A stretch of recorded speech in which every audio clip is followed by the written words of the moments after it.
Suami pengangguran, sang istri yang bekerja keras, namun nampaknya saat sang istri meminta cerai, sang suami ogah menceraikan, malah pilih jalan ini.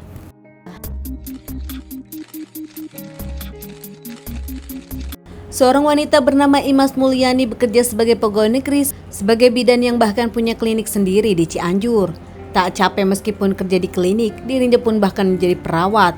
Dikenal baik dan suka membantu, pekerja keras, bahkan bidan Imas pun disukai para pasiennya dan para warga.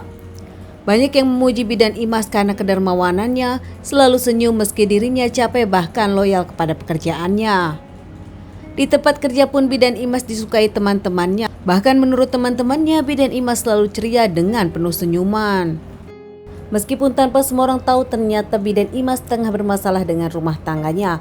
Bidan Imas kerap cekcok bersama Kusnadi, suaminya sendiri. Setelah lama berumah tangga, namun nampaknya sang suami tak pernah berubah.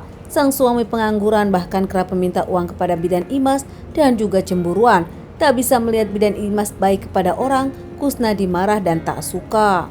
Terakhir karena sang suami yang pengangguran meminta modal kepada bidan Imas, namun saat itu bidan Imas tak ada, sang suami pun ngamuk.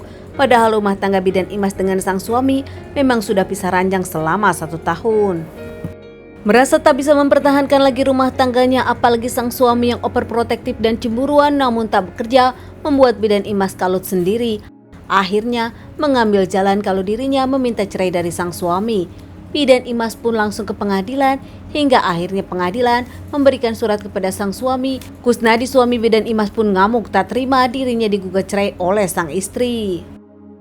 Kusnadi yang tak ingin bercerai dari bidan Imas pun ngamuk, bahkan ke rumah orang tua bidan Imas dan mengancam mengeluarkan senjata tajam, menyebutkan dirinya tak akan pernah menceraikan bidan Imas dan akan memilih jalan lain apabila ngotot diceraikan bidan Imas. Saat itu keluarga bidan Imas ingin melaporkan kepada pihak kepolisian, namun dicegah bidan Imas karena masih memikirkan anak-anak. Bidan Imas tak ingin ayah dari anak-anaknya ditahan di penjara, kasihan anak-anak. Bidan Imas yang seakan punya firasat, bahkan memang dari awal bidan Imas takut kepada sang suami Kusnadi, meminta anak-anak dari bidan Imas untuk tetap mandiri dan juga bisa menjaga diri sendiri. Pernikahan bidan Imas dengan Kusnadi berlangsung 16 tahun dan dikaruniai 2 orang anak sepasang, 1 lelaki dan 1 perempuan. Setelah memberikan pesan dan wejangannya kepada 2 anaknya, bidan Imas pun fokus bekerja lagi. Suatu hari bidan Imas bekerja di kliniknya tanpa dirinya tahu. Saat bidan Imas tengah memeriksa pasien, nampak ada seorang lelaki yang datang ngamuk-ngamuk di klinik bidan Imas dengan membawa senjata tajam. Tanpa basa-basi, lelaki tersebut pun langsung menikam bidan Imas hingga bidan Imas mengeluarkan banyak darah dan lemas tak berdaya di lantai. Saat itu lelaki tersebut berhasil kabur dan bidan Imas dilarikan ke rumah sakit. Namun sayangnya kondisi bidan Imas tak tertolong saat perjalanan ke rumah sakit.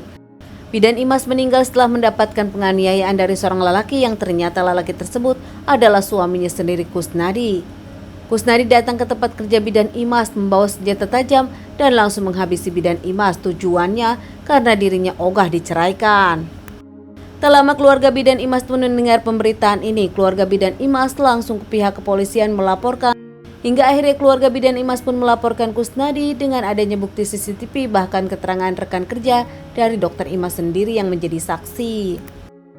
Usai otopsi di rumah sakit, jasad bidan Imas pun dikembalikan kepada keluarga. Keluarga memakamkan jasad bidan Imas di kampung halamannya di Cianjur. Banyak rekan, bahkan masyarakat datang ke rumah bidan Imas, banjir doa. Semua merasa sedih dan kehilangan bidan Imas untuk selamanya. Apalagi makin sedih saat melihat anak-anak dari bidan Imas yang ternyata masih kecil-kecil. Saat pihak kepolisian menyelidiki kasus ini, tak lama seorang laki-laki datang ke pihak kepolisian menyerahkan diri. Suami dari bidan Imas menyerahkan diri, mengaku dirinya takut dikeroyok oleh warga karena nampaknya warga sudah tahu pelaku penghabisan nyawa bidan Imas adalah suami bidan Imas sendiri. Keluarga bidan Imas tak terima dengan permasalahan ini, meminta pelaku dihukum seberat-beratnya. Apalagi terlihat waktu pelaku melakukan rekonstruksi, keluarga bidan Imas tampak ngamuk dan kedua anak dari pernikahan bidan Imas serta Kusnadi pun makin marah kepada sang ayah. Menyesal karena menghabisi nyawa sang istri ogah diceraikan, Kusnadi mengambil jalan pintas. Kini dirinya hanya menyesal. Kedua anaknya pun tak ingin lagi bertemu dengan Kusnadi karena kehilangan sang ibu. Kusnadi dinyatakan bersalah dan divonis hukuman 20 tahun penjara. Teman-teman, sekian dulu bahasan kasus yang aku bawakan kali ini. Semoga semua ini bisa dijadikan pelajaran untuk kita semua. Ditunggu bahasan kasus-kasus selanjutnya.